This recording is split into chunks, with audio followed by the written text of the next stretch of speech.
Oh man, we're laughing. We're laughing for anybody that may be watching. We're laughing because we were having this chat. We're like, dude, we got to record this. And but anyway, so like what we were talking about is like basically like the fundamental things that keep people stuck from like not being able to transform and get results. And something that I found is like anytime like while we're helping people like grow like their business or like transform their life, like what's really happening is we're transforming not just like anytime somebody's transforming their life and their external circumstances and their situation in life, they're really transforming themselves and like the actions that they take on a daily basis. And it's like to enlarge your outer life, you have to enlarge your inner life or like your spiritual life, so to speak. And most of the time when people end up like getting stuck, it's because they're not willing to like their old identity is like what you said earlier, is like grabbing a hold of them and then pulling them back. And um they're not willing to like make changes consistently that go against the thoughts that are popping up in their head on a daily basis. Like you had mentioned, so a lot of times we'll see like you had mentioned like people will be like, "Oh, do I have to show my face on camera, or do I have to do this, or do I have to do that?" And it's like these little things, yeah, they're uncomfortable, and they're uncomfortable for you because they're not the things that you consistently do. But the things that you consistently do right now are the things that create the life that you currently have. And if you want to change the life that you currently have, you have to do the things that you aren't doing or that you're not comfortable with doing. Yeah. And the only way to do that is by listening to those thoughts, because those thoughts are going to pop up. Like, well, do I have to do it this way? Do I have to do it that way? Do I have to put my face on camera? What if my grandma sees my Facebook post? Like, instead of approaching those thoughts with like fear of like, what if, or like, oh no, what if my grandma sees my Facebook post? Which I understand because I thought the same thing like years ago. Or like, what's my mom or my high school friend going to think when they see that I'm talking about business or this or that? Um, but like, we could either approach those things from a standpoint of fear, which is a disempowering state, which doesn't create transformation. It actually constricts our life instead of expands it. That's what fear does. Or we could approach those thoughts from a more empowered state, which is more of like a curiosity like mindset, where it's like, well, I wonder what they'll think. Detachment from the outcome. I'm not concerned with whether they think positively or negatively about it. They're going to think something. I wonder what it's going to be. Let's find out. Take the Yeah. action, do it. Can And we and that's go what's ahead? that? I was like, can we go deeper in the rabbit hole? Would it be weird if I want to get like kind of not metaphysical? Let's get metaphysical in this joint. Like, like You hold on. said So meta. like, Meta so, was it. I love what you were saying though. Like you're picking up on these notions of identity, and what immediately pops up for me is the whole idea, and I'm not wearing my tinfoil hat right now, but the whole idea that you and I and whoever's listening to this doesn't actually exist. Now, I'm not saying some kind of like weird, like, what are we talking about? Like you're not here, or like, but this, like, who you are. Like, I call myself Tyga Rush, blah, blah, blah. But who is that?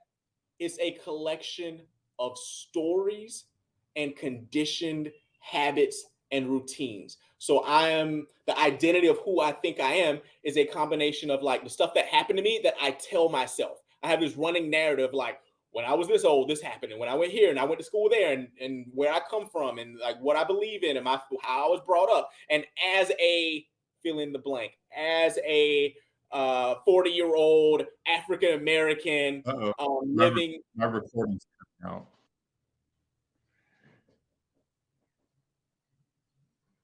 You're like frozen on my screen right now. Oh snap! Wait, Snap. okay. Now you're back. Okay. Now you're So back. yeah, but before the internet's like, don't tell this secret. Like don't tell them. Freeze them, freeze them.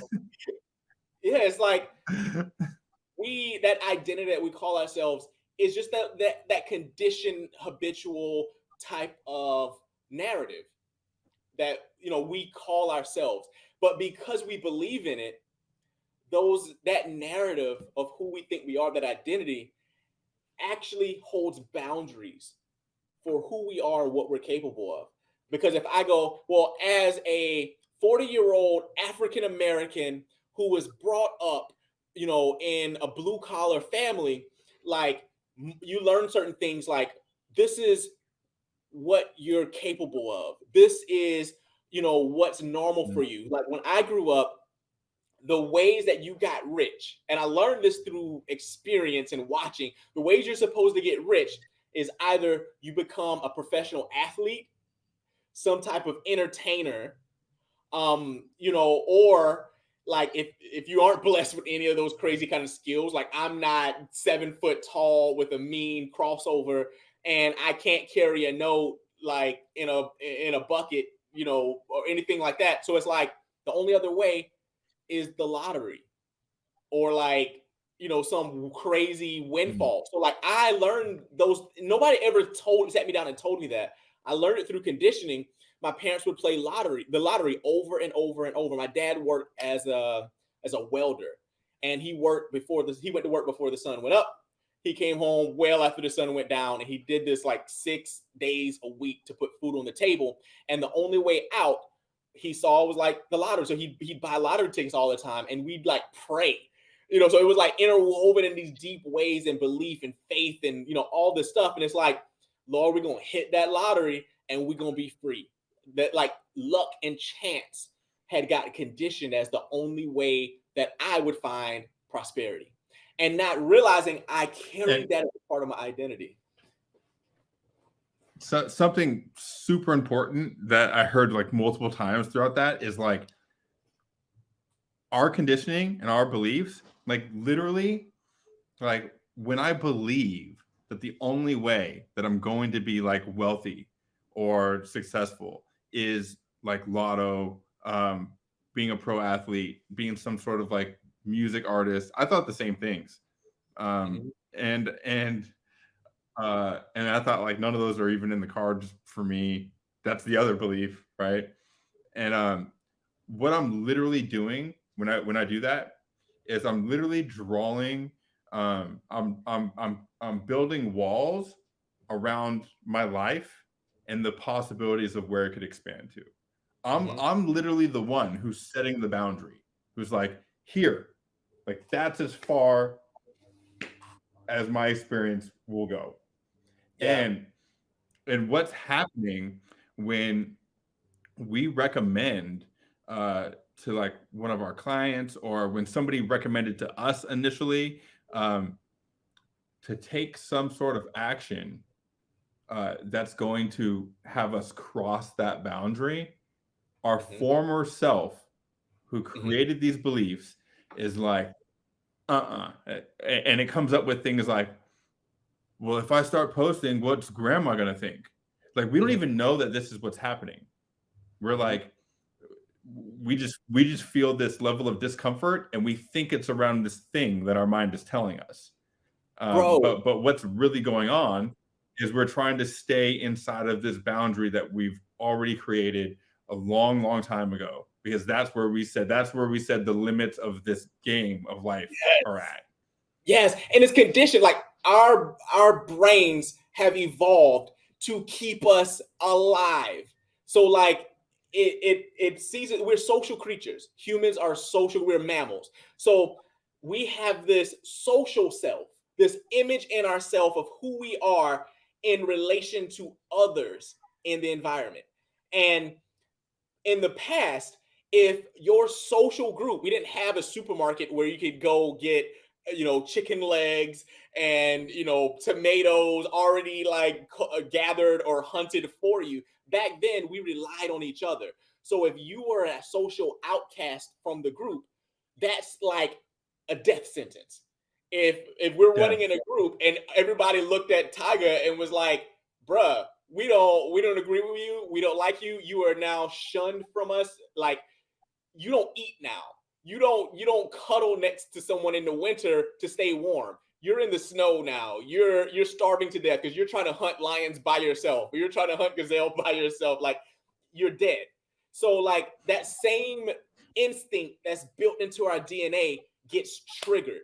And it's not just physical. So it's that physical combined with the mental, because they work pair in pair. So that social image is a representation of the physical image. So when you see that threat of posting about your business on Facebook, it's not just that.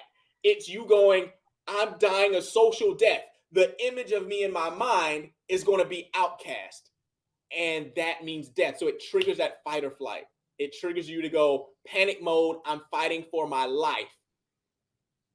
So it's like your brain isn't evolved to make you successful.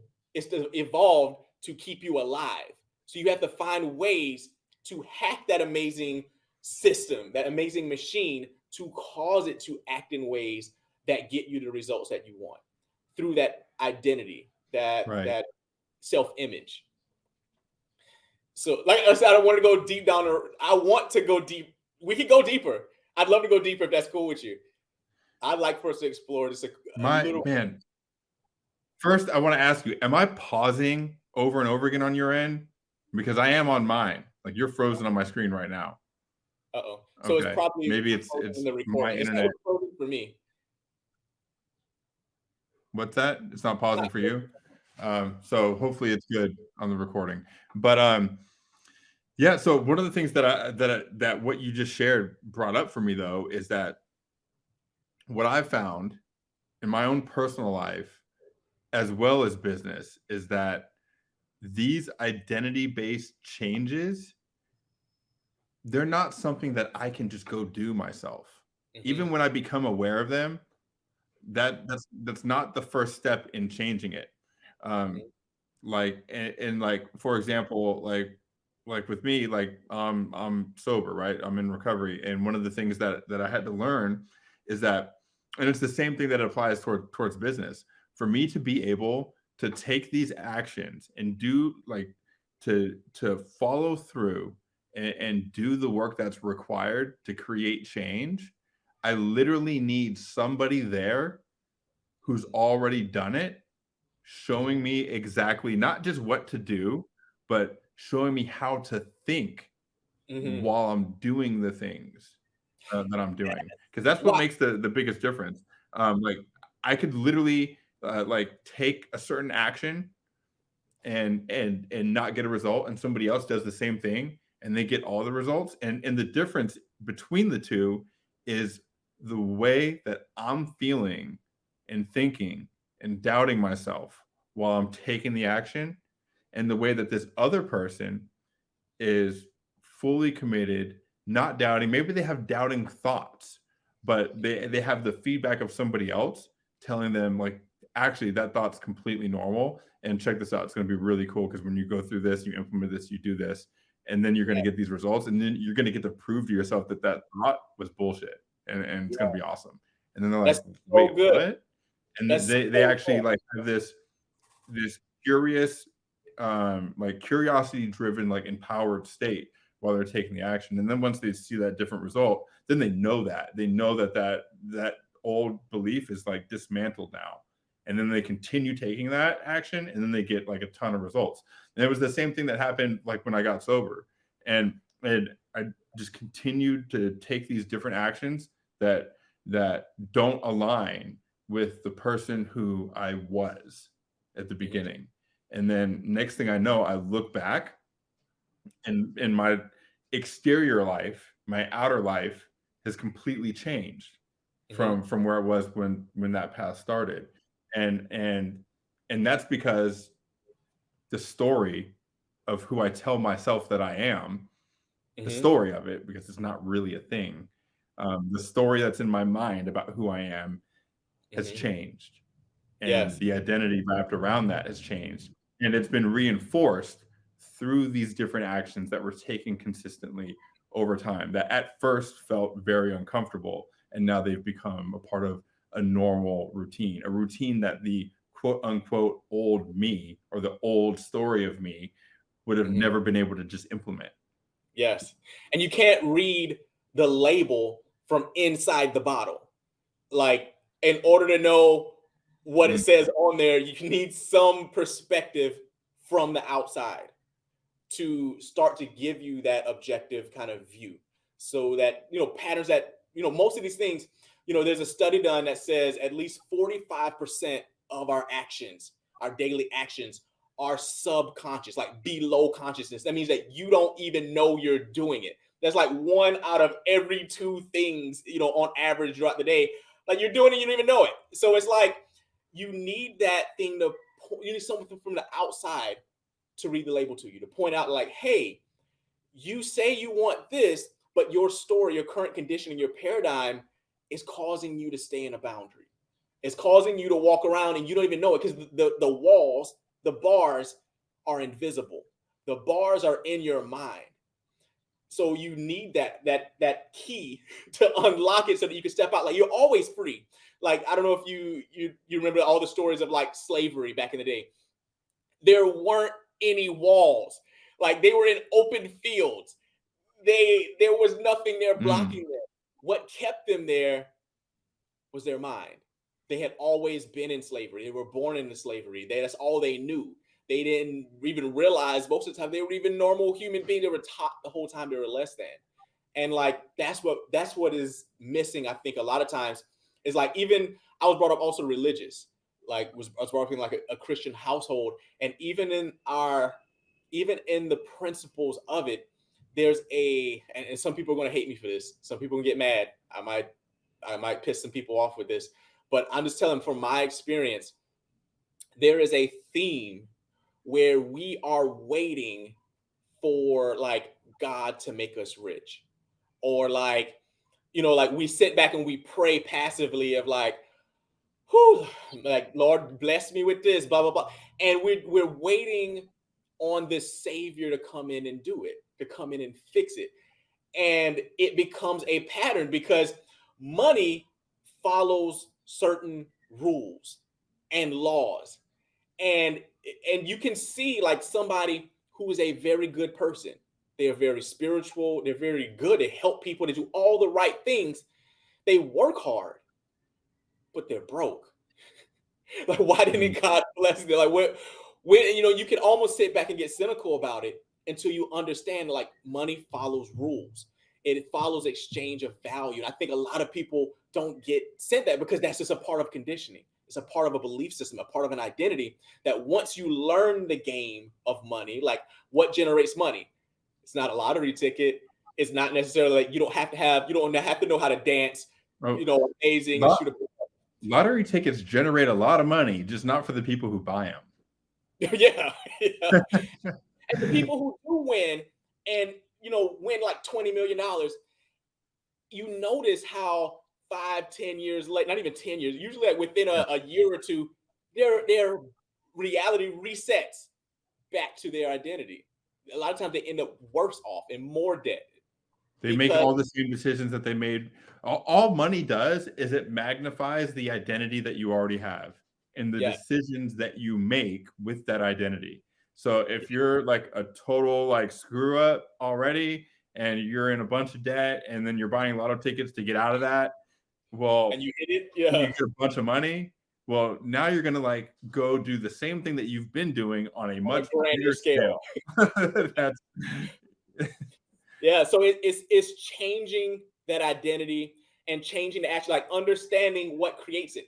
And the only, like, something I learned was like the only thing, it sounds simple and obvious, but I didn't realize it. And this is what changed a lot of things for me, is like, what causes money to exchange hands? Like, why do people get rich? And it's because of an exchange of value. It is solving problems in exchange for money. Like, if you solve a $25 an hour problem in a $25 an hour way, guess what you're rewarded with?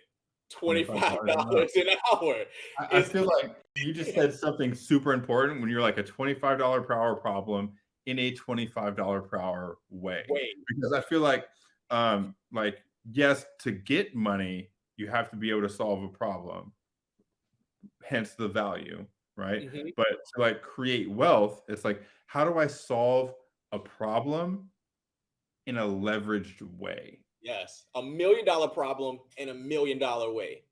Because Right. right now, some people's work at a job that the work they're doing is worth millions. That's why they got hired. This company's making millions of dollars from them. They're doing they're solving $1 million problem for a $80,000 a year, $80,000 a year way, Right. in a $60,000 a year way.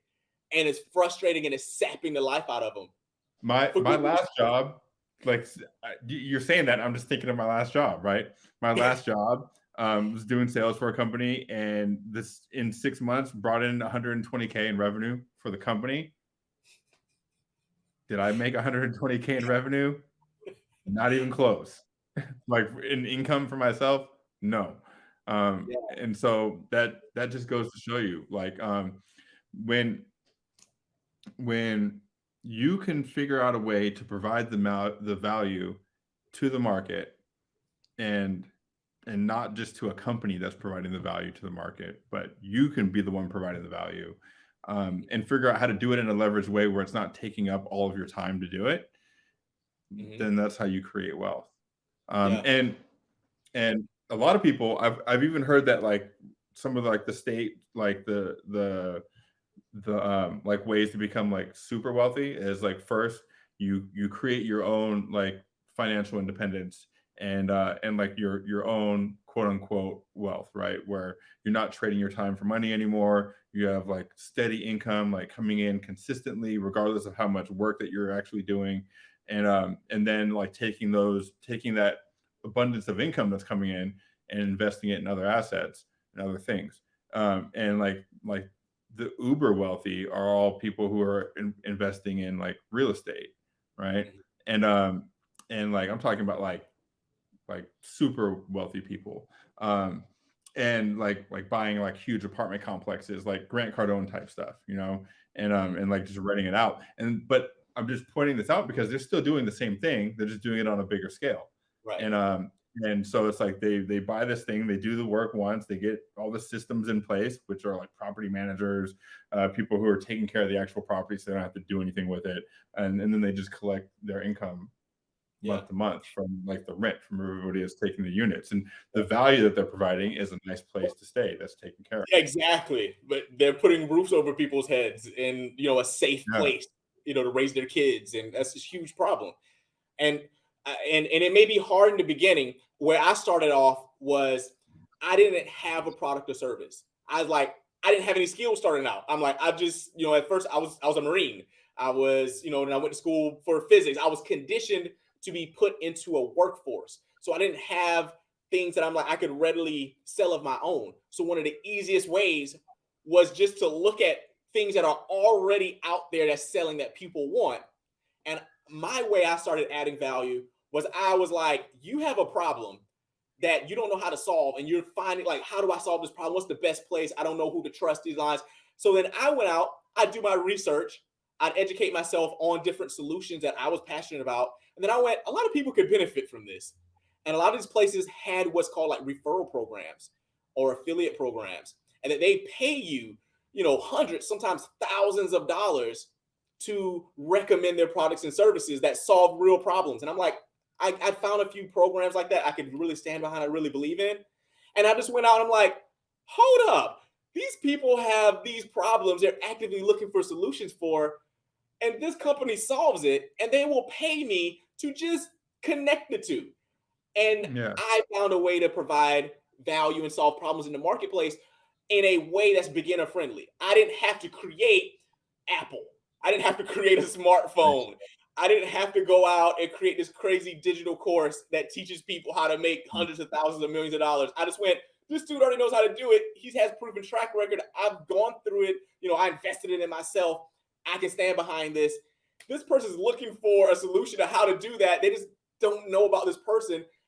I can just build a relationship with them, see what their needs are, and go, here's the solution to your problem without having to create it myself. And I started getting paid and building my own credibility so that I learned these skills. I built up a track record myself that one day I could stand in the shoes of the companies or the people, the mentors, the whatever that I once was pointing to. And then now I can go, I can do that for you now. Here's my track record. And that's the step by step way you can start to build it up. You don't have Yeah. to be a basketball player or swing a baseball bat, like the greats. You can just literally find a need, a hole that's already being filled successfully, and people that are looking for that, and just point them there. And you can get paid and build your way up to that you can start solving $1 million problems in $1 million ways. That's a leverage way to do it. You are literally you're leveraging the power of $100,000, $1 million, multiple $1 million, $1 billion companies, $1 billion solutions in a way that's leveraged. You don't have to go create it. Right. And that's super important, because if you look at anybody who's wealthy, or any companies that are wealthy, when they start off leveraging the things that already exist. Like, Yes. for example, it's a great example for this. Okay, so like trucking companies, like I don't have like the exact like company names off the top of my head, but a long time ago there were no paved roads, right? There was just like dirt roads. There was horses and carriers, and people, there were actually carriers. Like, you would like pay a carrier to like get your package or your thing to a specific person, and they're like braving these roads like that are like, it's dangerous. They're going super slow. They're out in the weather with the horse and their carriage, and then automobiles were invented, right? And then eventually like paved roads. And then like once paved roads and automobiles are around, they're like, well, let's like make trucks where we can fit a lot of stuff. And and then like we can carry like multiple people's things. We Mhm. can put a lot of stuff in this truck, and they'll all just pay us, and then we'll drive them around. And so But the they didn't people that invent started the this. road or the truck or Exactly. build it themselves. Right. And on top of that, like Amazon, when Amazon first started, uh, they were basically just selling books online, right? And their whole goal was like, okay, we're gonna have like the biggest selection of books, um, like bigger than any bookstore on the planet. And the only way that Jeff Bezos envisioned that being possible was to have like a large distribution center where he had all the books, right? And and they were using shipping companies to be able to to ship the books out. They didn't have their own trucks. They didn't have any of that stuff. So they were paying like UPS, DSL. I don't remember all the shipping company names, but they're paying different like shipping companies to actually ship those books out. FedEx, USPS, um, because they didn't have those assets themselves yet. They're like, we got the building with all the books in it, and we got the website on the internet. They didn't invent the shipping companies. They didn't invent the internet. They were like, no, we're going to leverage these things that are already exist, that are proven to work, so that we can get our idea like generating revenue. And like when you're selling somebody else's proven product, you're doing the same thing. You're like, Mhm. this product sells. That's important, but most important, it actually helps people. The third most important thing, I've used it, I've tested it out. I know that it works and that it helps people because it helped me. And so I don't have to be the expert. I don't have to be the one that's like diving in and helping these people with their exact problem, because this dude already does it. And I'll just match them up. I'll get my commission. And this starts to create that income and that sustainability, and also reinforces that mindset shift of like, oh, I can solve problems to help people and make income doing it, and at the same time increases your skill set so that you actually do eventually grow into that person that can just help the people. I mean, because I started the same way that Tyga did, doing this exact same thing. And like that job that I mentioned where I was like closing sales, like I wouldn't have gotten that job and started doing that and like going down that path for a while if it wasn't for like the previous experience that I had in the past. Like everything led to the next thing, and that led to the next thing. And even doing that led me to like knowing with 100% absolute certainty that I can go back to where I started at and be able to like actually like really be super helpful, and then like be able to take all this knowledge that I've gained and pour it into people who are like just getting started and be able That's to help them. that's the key. Nothing is lost. Like you are when you start taking action, even it may seem small or like, oh, I'm heading in the wrong direction, or I bought this course and I didn't make any money from it this time, or whatever, whatever. You are learning skills and you're constantly gaining and building this identity, this character, and this skill set and these abilities that at some point, like you know how you plant a seed, a lot is happening below the surface. And if you were to just judge it by the surface and the fruit that is bearing in the seedling stage, you'd be like it's a failure. But because it kept going, because it kept growing, because it kept taking those actions and pulling from these different sources, pulling the nutrients from the air, pulling nutrients from the ground, one day it bears fruit. So like the important thing is to take action in building these skills. Get yourself into a place that's fertilized. Get yourself in a place that you're going to be nurtured. You're going to be given guidance. You're going to be fed. You're going to be shown these skills. You're going to be given that perspective from outside the bottle. So you're not trying to read the label from the inside. So if you want these skills, you want to start getting in a place where you can start to grow so that you produce fruit. You can start solving problems, in a leveraged way, $1 million problems in $1 million ways. This is what I want you to do, right? I want you to either go right below this video or, somewhere here in the comments, depending on where you're watching this. And I want you to go, I'm ready. Either comment I'm ready or click on, the button that says I'm ready right there. And I want you to take that first step. Make the first step. And it's going to it may feel uncomfortable. You may feel like, nah, I've been here before. All your old conditioning, that old identity is going to scream and grab you, When you feel that, that's actually a good thing. Yes. That's a good sign. Yes. Because the person you are right now, that person that's screaming to try and stay alive, that person, that identity, it's not real. It's a collection of stories.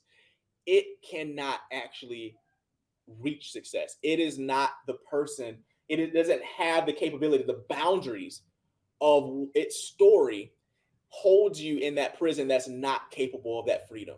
Just like those slaves that I was saying earlier, like there was no fences. It was an open field.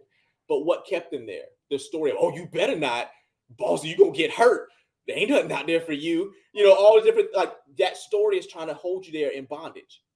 But the second you say, I'm leaving tonight at midnight, as soon as I see the full moon up in the highest part of the sky, I'm running. I don't care if there's dogs barking. I don't care how many times in the past. I don't care about the stories I heard of people that tried to escape and find their freedom and got hurt, got caught. I'm running. I'd rather live free, than die enslaved. Die as a slave to my boss, in a job that I hate, sitting in traffic every day to and from work, missing the important times with my children and things like that. So take that action regardless of how it feels like. And anyway, that's my soapbox. That uncomfort, it's a super good thing. When you feel that uncomfortability, it means that you're either about to take, it could mean two things. You could, when you feel that uncomfortability, there's literally two decisions to make. There's the one decision that leads towards change, identity-based change. Mm-hmm. And then there's the other decision that keeps you where you're at. Mm-hmm. And if you're really comfortable with where you're at, then cool. Don't click the button. Have you ever seen the movie The Matrix? Like right when Neo is in that car when he has to make that decision, and he took that like probe that was like watching where he was going and tracking him from the old life, the Matrix that was pulling him in, and he was like, "Let me out!" And they opened the door, and it was raining, and it's just in this empty road. At the end it's dark, and he was about to go in there. Like, wait, they're like, "You're free to go, but you know where that road goes."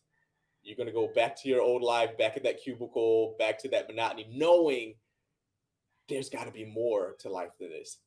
You know where that road goes.